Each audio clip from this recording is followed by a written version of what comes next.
Smile for the camera, Evelyn, my daughter-in-law said as she lifted the crystal punch bowl with both hands.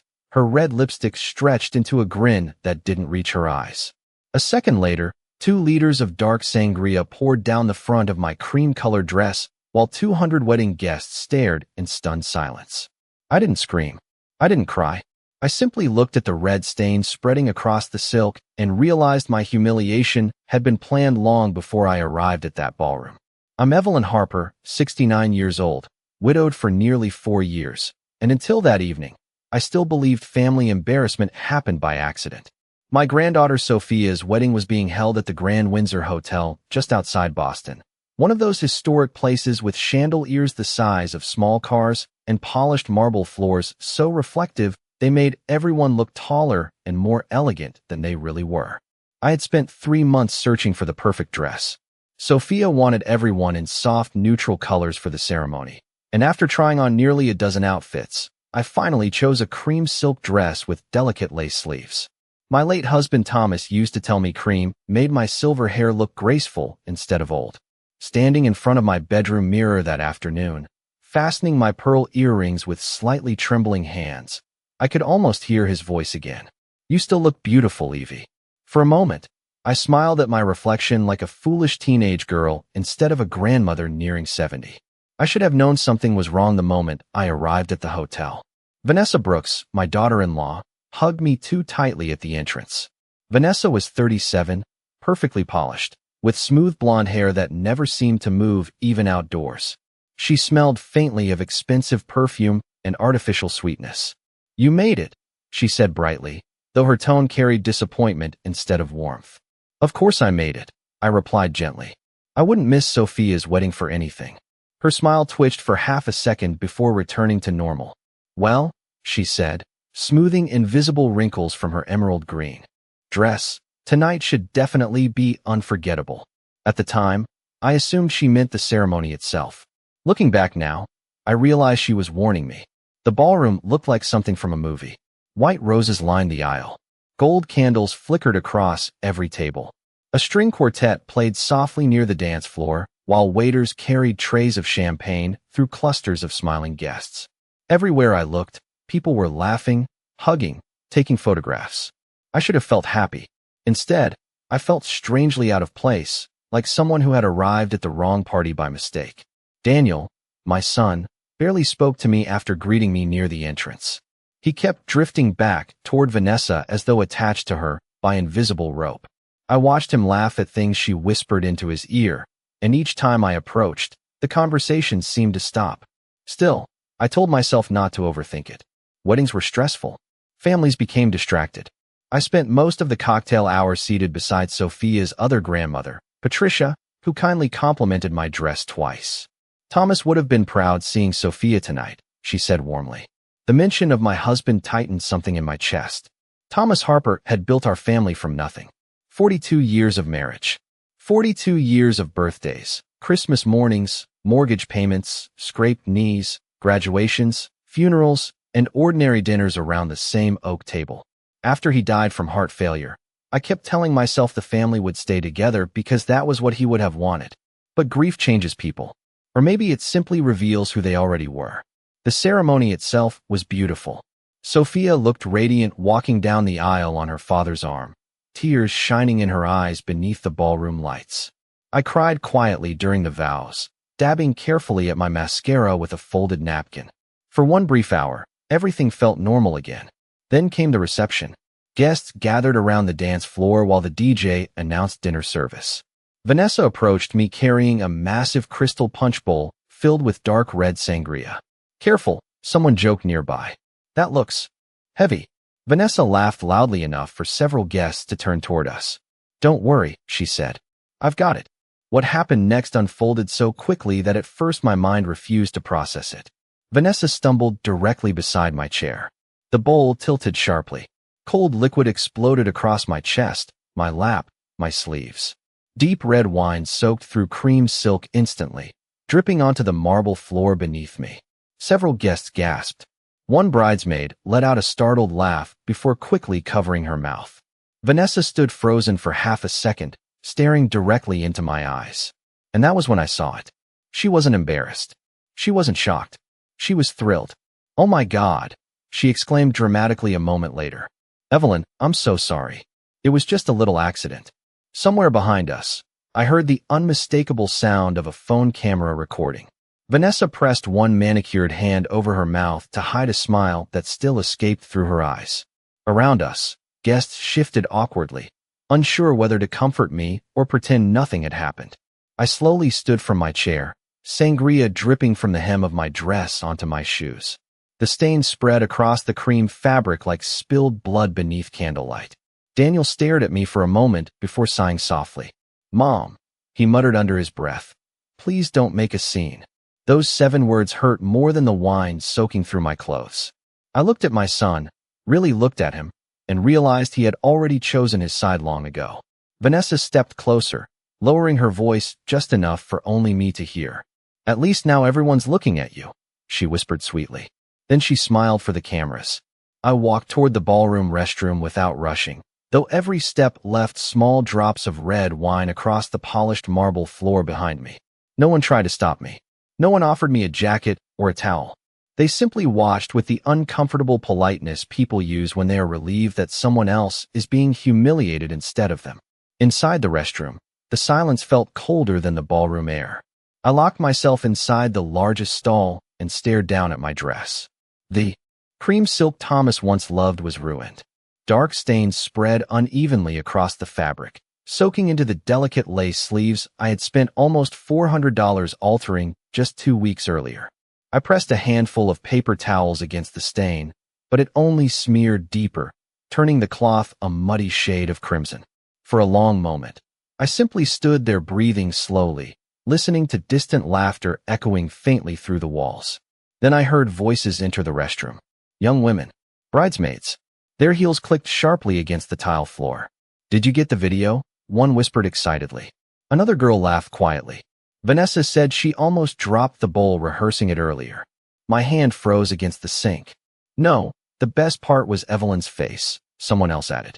She looked completely shocked. More laughter followed. Not cruel laughter exactly. Worse, casual laughter. The kind people use when they no longer see another person as fully human. I remained silent inside the stall while they fixed their makeup and continued talking. "Vanessa wants to upload it tonight," one girl said. "She already has the caption ready. Something about red wine matching old wrinkles." A long pause followed before another voice spoke more softly. "Do you think maybe it went too far?" "Please," the first girl replied. Vanessa said Evelyn has been manipulating Daniel for years. "This is nothing." Their voices faded as the restroom door swung, closed behind them. I stared at myself in the mirror afterward and barely recognized the woman standing there. My mascara had smudged slightly beneath my eyes.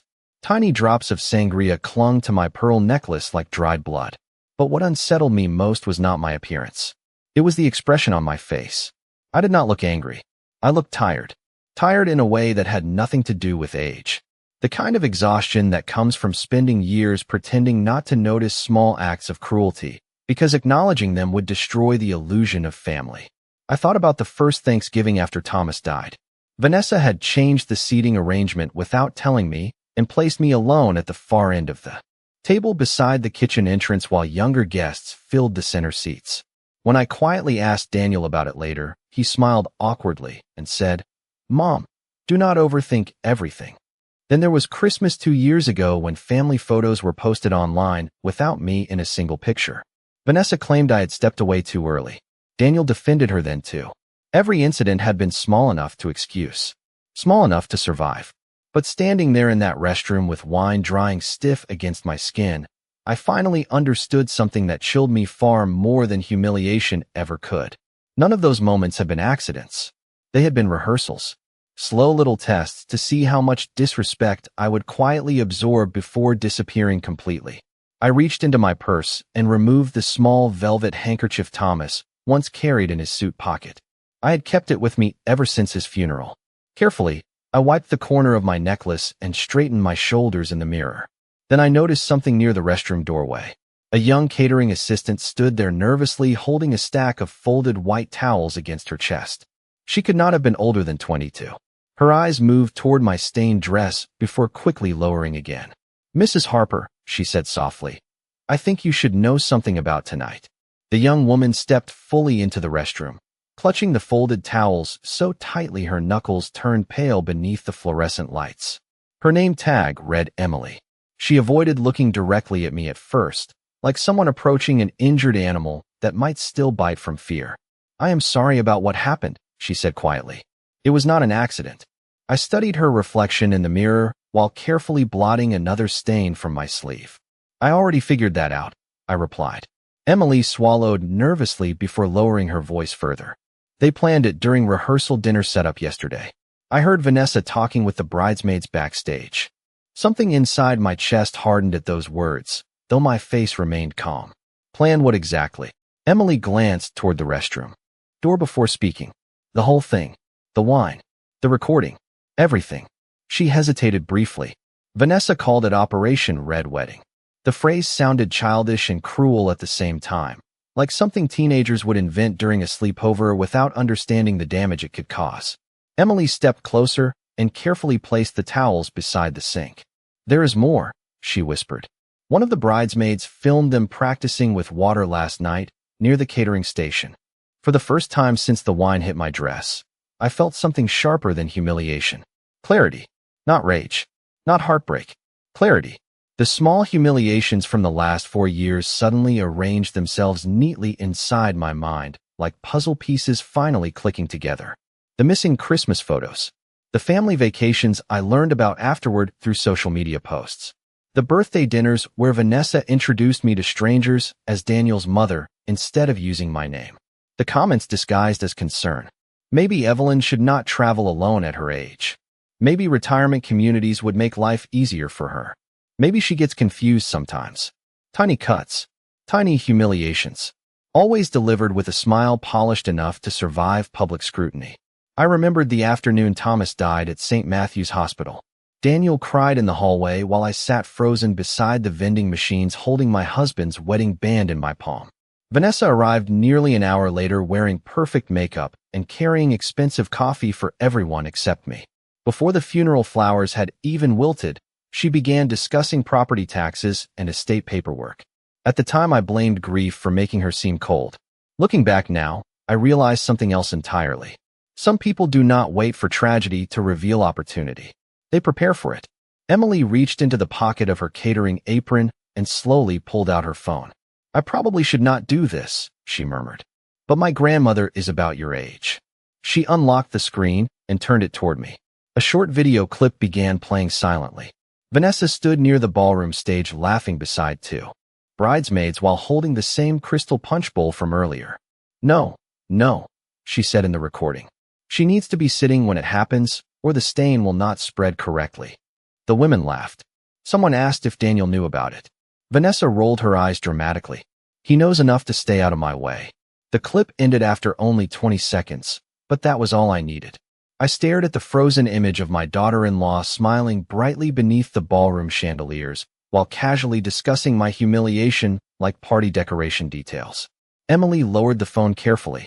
There are more videos, she admitted softly. I can send them to you if you want. For several seconds, I said nothing. I simply folded Thomas's handkerchief neatly beside the sink and looked at my reflection again. The stains were still there. The embarrassment was still there. But something had shifted inside me.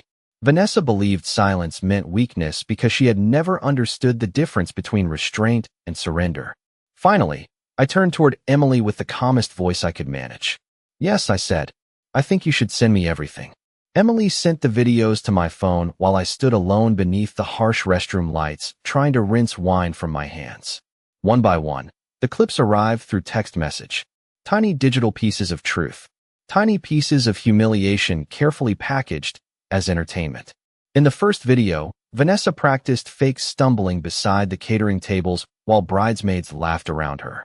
In another, she raised a champagne glass and announced, "Tonight is going to be unforgettable for Evelyn." Someone asked if the joke might upset me, and Vanessa answered with a shrug. Please. She needs to learn she is not the center of this family anymore. I watched the clips without expression, though my fingers tightened slightly around the edge of the sink. Strange how betrayal changes shape once proof exists. Suspicion hurts. Evidence freezes the blood. Emily helped me blot the remaining stains from my sleeves as best she could, though there was no saving the dress itself. There is a small boutique inside the hotel lobby, she said. Carefully. They sell evening clothes for guests. I can show you where. I thanked her quietly. Before leaving the restroom, I folded the ruined silk skirt neatly between my hands and looked at myself one final time in the mirror. Thomas used to tell me that dignity was not something another person could hand you or take away. Dignity, he once said while polishing his old leather shoes before church, is how you behave after someone disappoints you. At the time, I thought he was talking about business. Now I realized he had spent years preparing me for family. The hotel boutique sat near the west lobby beneath soft amber lights and towering flower arrangements taller than most people. Outside, guests drifted past laughing and carrying champagne while a jazz trio played near the elevators. Everything looked elegant from a distance. That was the strange thing about wealthy family events. The prettier the room became, the uglier people often behaved inside it. A middle-aged saleswoman with silver glasses greeted me kindly the moment I entered the boutique. Her eyes flickered briefly toward the stains still visible across my dress, but she asked no questions. Good manners are sometimes the purest form of mercy. I chose a dark navy evening dress from the clearance rack because it was the only one available close to my size. It was simple, long sleeves, soft fabric, nothing remarkable. While the saleswoman steamed the wrinkles from the dress in the back room, I sat quietly near the fitting mirrors scrolling through the videos again. In one clip, Daniel appeared briefly in the background while Vanessa described the prank to friends. He did not participate. He did not laugh. But he also did not stop her. That hurt almost more than the prank itself. I remembered the little boy who once cried after accidentally stepping on a bird in our driveway because he could not bear causing pain to something smaller than himself. Somewhere between childhood and middle age, that softness disappeared. Or perhaps he buried it piece by piece to survive marriage. My phone suddenly vibrated with an incoming text message from Daniel. Mom, Vanessa feels terrible. Please do not ruin Sophia's night over a misunderstanding. I stared at the message for several long seconds before locking the screen again without replying. Misunderstanding. Such a polite word for public cruelty. The saleswoman returned carrying the navy dress carefully draped over both arms. You look like someone who could use a fresh start tonight, she said gently. I smiled faintly at that. Fresh starts are for people who still believe situations can return to normal afterward. What I wanted was not a fresh start. I wanted clarity. As I changed clothes inside the fitting room, I noticed faint red stains still lingering along my collarbone despite repeated washing. The wine had dried into the lines of my skin like a reminder I could not entirely remove. When I finally stepped back into the lobby wearing the navy dress, my posture felt different somehow. Straighter, calmer, more dangerous. Near the ballroom entrance, guests continued laughing beneath crystal chandeliers, completely unaware that the atmosphere around them had already begun to shift. Then, just as I reached for the ballroom doors, I heard a familiar voice behind me. Evelyn, the man said quietly. Thomas asked me to give you something if this family ever crossed a line. I turned slowly and found Richard Bennett standing there holding a silver envelope in his hands. Richard Bennett looked older than the last time I had seen him at Thomas's funeral. His once dark hair had turned almost completely silver, and deep lines framed his mouth, but his posture remained as precise as ever. Richard had been my husband's attorney for more than 30 years. More importantly, he had been his closest friend. The silver envelope in his hands looked heavy despite its size. Thomas left instructions, Richard said quietly while the distant sound of wedding music drifted through the lobby behind us. He told me there might come a day when you would need this. I stared at the envelope without taking it immediately. You make it sound like my husband expected tonight to happen. Richard's expression darkened slightly. Not tonight specifically, he answered. But Thomas worried about what would happen after he was gone. Those words settled heavily inside me. Thomas had always noticed things long before anyone else did. Small tensions, forced smiles, the subtle ways people reveal themselves when money and inheritance enter a room. During the final year of his illness, there were evenings when he would sit silently in his leather chair watching Daniel and Vanessa interact across the dinner table with eyes that seemed unusually distant. At the time, I assumed he was grieving his own declining health. Now I wondered if he had been grieving something else entirely. Slowly, I accepted the envelope from Richard's hands. The paper felt cool against my fingertips. "Open it," he said gently. Inside rested several folded documents and a handwritten letter in Thomas's familiar slanted handwriting. Just seeing his penmanship nearly knocked the breath from my lungs. I unfolded the letter carefully while the ballroom orchestra shifted into another soft jazz song nearby. "My dear Evelyn," the letter began.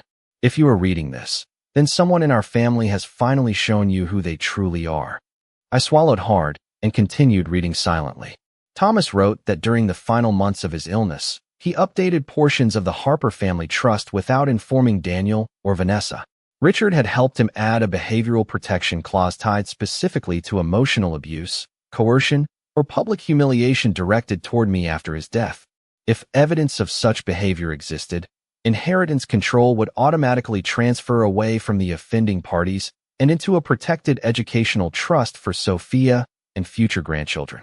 My eyes stopped moving across the page for several seconds. Beneath the ballroom lights outside the lobby, guests continued laughing over champagne, completely unaware that the foundation beneath my family had already shifted. Richard spoke quietly while I processed the words.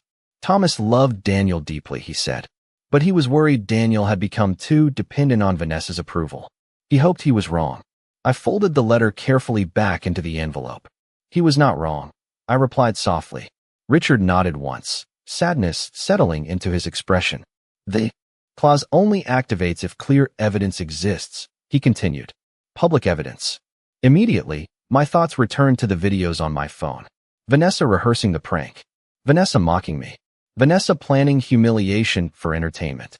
A cold stillness settled over me then, not unlike the silence after heavy snowfall when the entire world suddenly seems frozen beneath white light. "Does Daniel know about any of this?" I asked. "No," Richard answered. "Neither of them do." Somewhere inside the ballroom, guests erupted into applause as if on cue.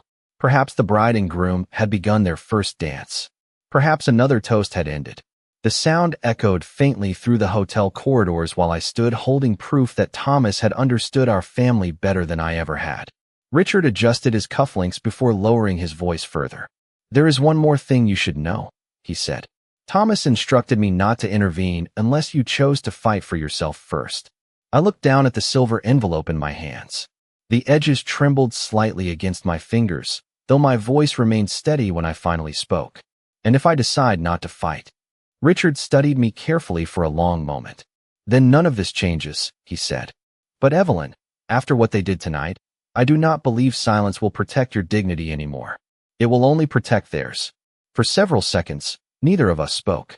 Then I slipped the envelope into my purse beside Thomas's handkerchief and lifted my eyes toward the ballroom entrance again. Through the open doors, I could see Vanessa laughing near the dance floor with a champagne glass in her hand, radiant beneath the chandeliers, completely convinced she still controlled the story. When I stepped back into the ballroom, almost nobody noticed the difference at first. The music still floated softly through the crystal chandeliers. Champagne glasses still clinked against polished silver trays. Guests still smiled for photographs beneath walls covered in white roses. The wedding continued exactly as it had before my humiliation, as though dignity could simply be cleaned away and replaced with another dress. But I noticed the glances immediately. People looked at me longer now, some with pity, some with discomfort, some with curiosity. Public embarrassment changes the atmosphere around a person like perfume spilled onto fabric. Everyone pretends not to smell it while secretly leaning closer. Vanessa spotted me near the ballroom entrance almost instantly. Her smile faltered for only a fraction of a second before returning brighter than before. She crossed the room carrying a champagne glass in one hand, her heels clicking lightly across the marble floor. "Evelyn," she said warmly enough for nearby guests to hear, "you look wonderful. I was so worried you had gone home." Gone home. The phrase lingered strangely between us, as though retreat was the appropriate response to humiliation. "I would never leave Sophia's wedding early," I answered calmly. Vanessa tilted her head slightly, studying me more carefully now. I realized she expected tears, or anger, or wounded silence. Instead, she found composure, and that unsettled her far more than outrage ever could. Daniel approached moments later with tension already visible across his face. "Mom," He said quietly. Can we talk for a second? We stepped a few feet away from the nearest guests near one of the ballroom pillars wrapped in white flowers. Daniel loosened his tie slightly before speaking again. Vanessa feels awful about what happened. I looked at my son carefully. Does she? He sighed heavily. You know how weddings are. People get excited. Things happen. I thought about the rehearsal videos sitting on my phone. Vanessa practicing the spill. Vanessa laughing about the stain spreading correctly. Things happen. Such simple words people use when they want accountability to disappear politely. Daniel, I said softly, if someone planned to humiliate your daughter publicly 20 years from now, would you call that an accident too? His jaw tightened immediately. For a brief second, guilt flickered across his expression before defensiveness covered it again. You are overreacting, he muttered.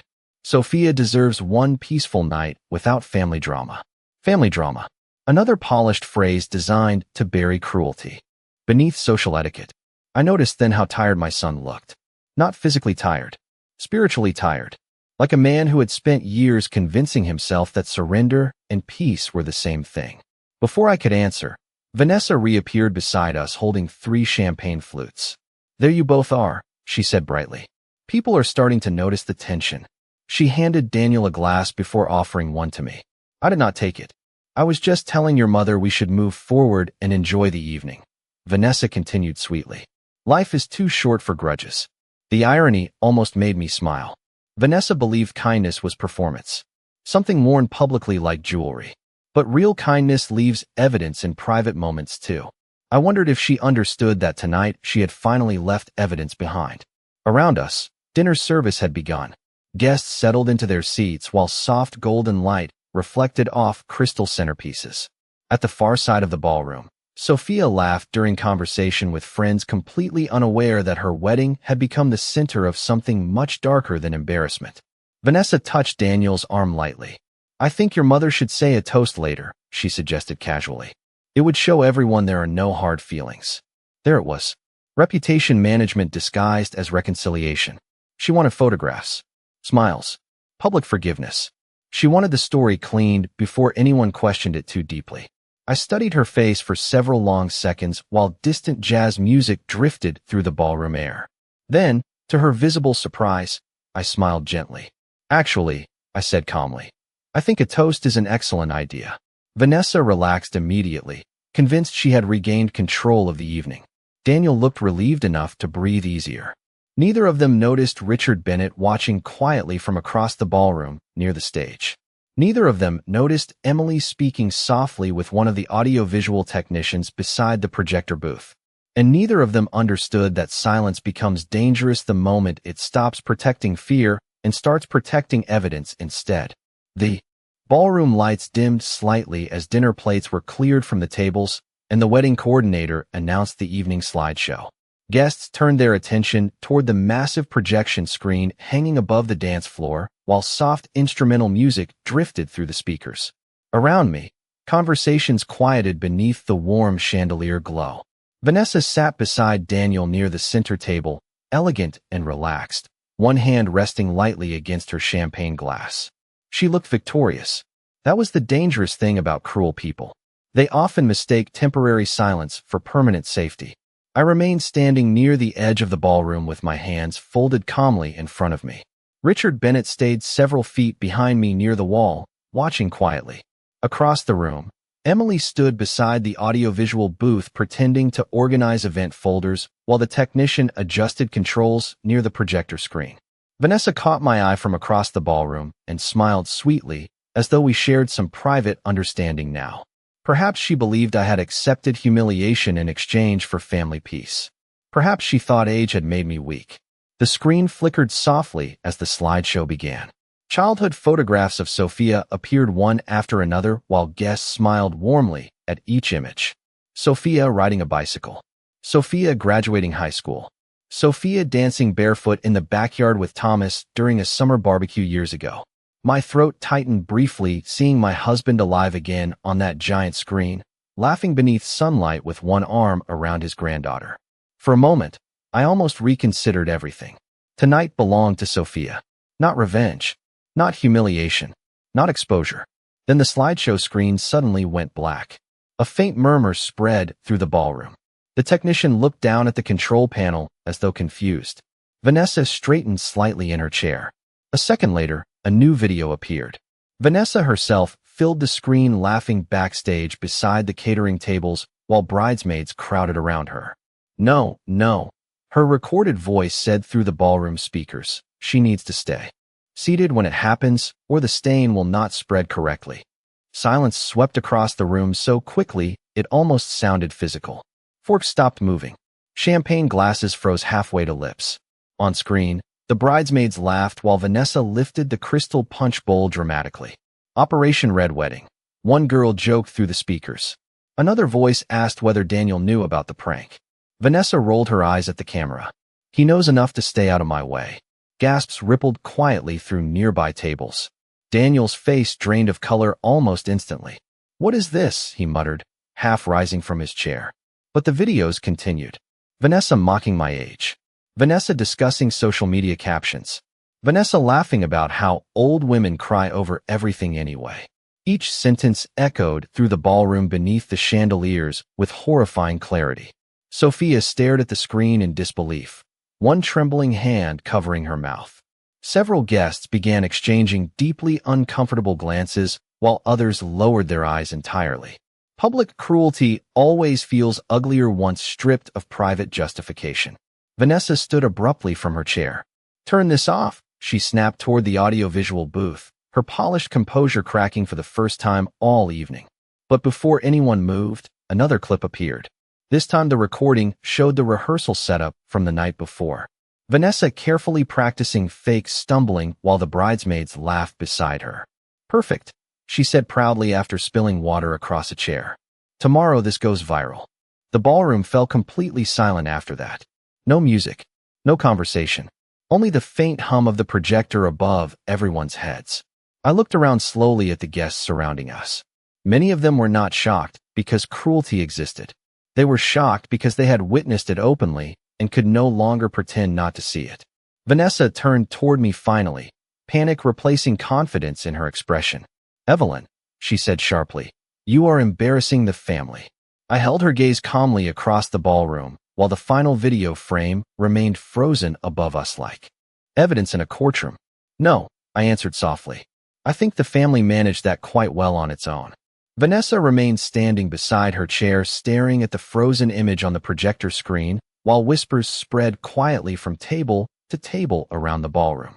The confidence she wore so easily earlier that evening had disappeared completely now, replaced by something rawer and far less elegant. Fear. Daniel looked from the screen to his wife and back again as though his mind could not decide which reality frightened him more. Across the room, Sophia sat motionless beside her new husband with tears shining in her eyes beneath the chandelier lights. I hated that her wedding had become tangled inside this ugliness, but some truths eventually forced themselves into daylight no matter how carefully families try to bury them beneath polite smiles and formal dinners. Vanessa finally found her voice again. This is insane, she snapped loudly. It was a joke. Everyone jokes around at weddings. Nobody answered her. That silence seemed to disturb her more than the videos themselves. People who survive through charm rely on noise, approval, laughter, reassurance. Without those things, their confidence begins collapsing inward like paper in rain. Daniel stood slowly from his chair and lowered his voice toward her. You told me it was an accident. Vanessa turned toward him immediately. Because it was supposed to be harmless, she hissed under her breath, though half the nearby tables still heard every word. You are seriously turning against me over spilled wine. Spilled wine. Again the careful language.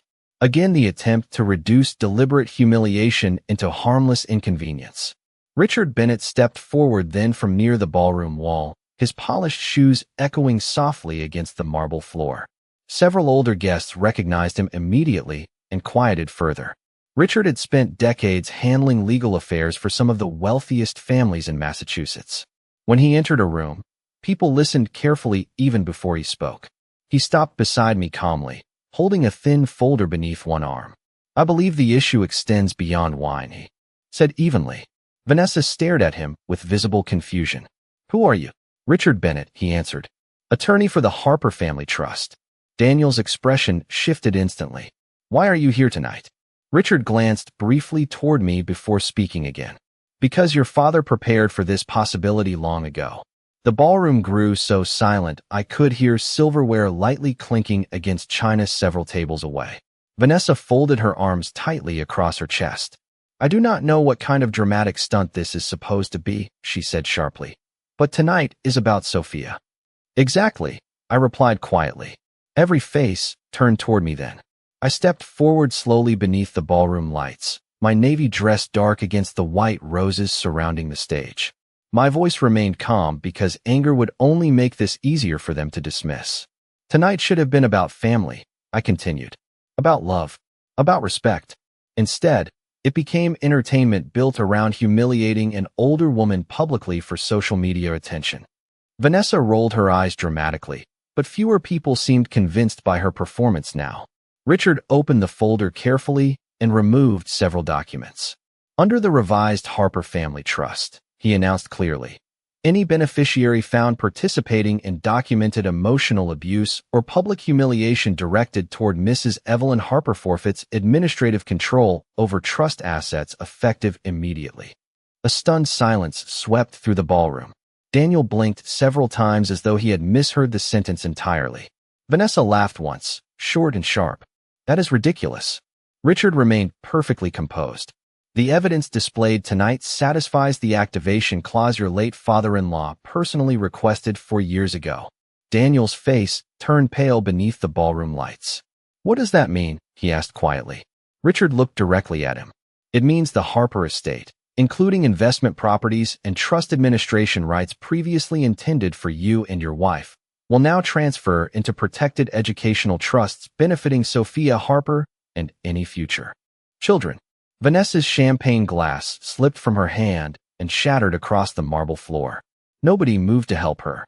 Around the ballroom, guests sat frozen in complete disbelief while tiny fragments of crystal sparkled beneath the chandeliers like scattered ice. Vanessa looked at me then with something close to desperation for the first time all evening. Evelyn, she whispered sharply, you cannot be serious. I met her gaze calmly across the silence she created herself. No, I said softly. Your husband's father was serious. I simply chose not to ignore him anymore. For several long seconds after the champagne glass shattered across the marble floor, nobody in the ballroom seemed capable of moving. The orchestra near the dance floor had stopped playing entirely. Even the waiters stood frozen beside their serving carts, unsure whether to continue pretending this was still a normal wedding reception. Vanessa stared at Richard Bennett as though the legal documents in his hands might somehow disappear if she refused to believe them long enough. Daniel looked older suddenly. The anger had drained from his face, leaving only exhaustion behind. I realized then that my son had spent years trying to survive by avoiding conflict instead of confronting truth. Tonight, that strategy finally collapsed in front of him. Sophia slowly rose from her chair near the head table, tears still shining in her eyes. She looked toward me first, not her parents. Grandma, she said softly, is this true? Her voice broke slightly on the final word. I felt my chest tighten painfully because none of this was ever supposed to belong to her wedding day. Sophia deserved memories filled with dancing and laughter and candlelight, not betrayal echoing beneath crystal chandeliers. Your grandfather created protections for this family before he died, I answered gently.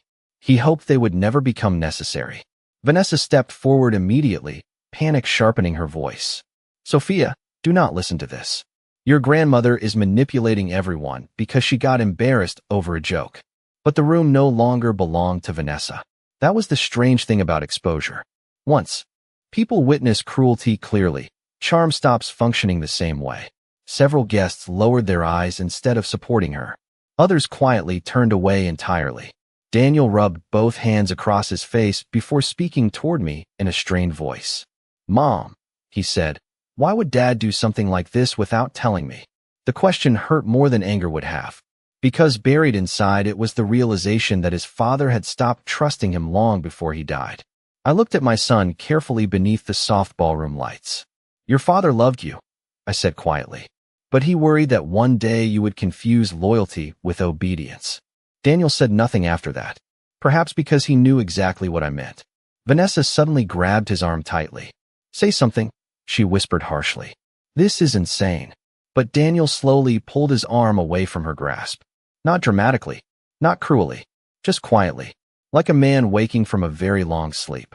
Across the ballroom, guests resumed murmuring softly among themselves while staff members carefully swept broken glass from the floor. The wedding reception continued, breathing awkwardly around the wreckage of public truth. I reached into my purse then and removed Thomas's folded handkerchief one final time.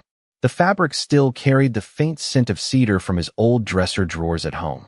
For years after his death, I believed grief meant learning how to live without someone. Tonight, I finally understood something different. Sometimes love survives by protecting you long after the person themselves is gone.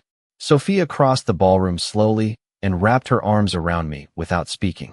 I held her gently against my shoulder while flashes from distant phone cameras continued sparkling around the room. I am sorry, she whispered tearfully. I did not know. I know, sweetheart, I answered softly. And I did know. Sophia had inherited Thomas's kindness. That was why he protected her future instead of placing it into the hands of people who viewed family as leverage. After a few moments, I kissed Sophia lightly on the forehead and stepped away. Then I turned toward the ballroom exit. Nobody tried stopping me this time. Not Daniel. Not Vanessa. Not anyone. The massive hotel doors opened quietly as I walked into the cool night air outside. Rain had begun falling across the empty valet driveway, soft enough to blur the city lights beyond the hotel gardens. I paused briefly beneath the entrance canopy and looked down at the faint traces of dried red wine still visible near the hem of my ruined shoes. Earlier that evening, I thought those stains represented humiliation. Now they looked more like evidence that something poisonous had finally surfaced where everyone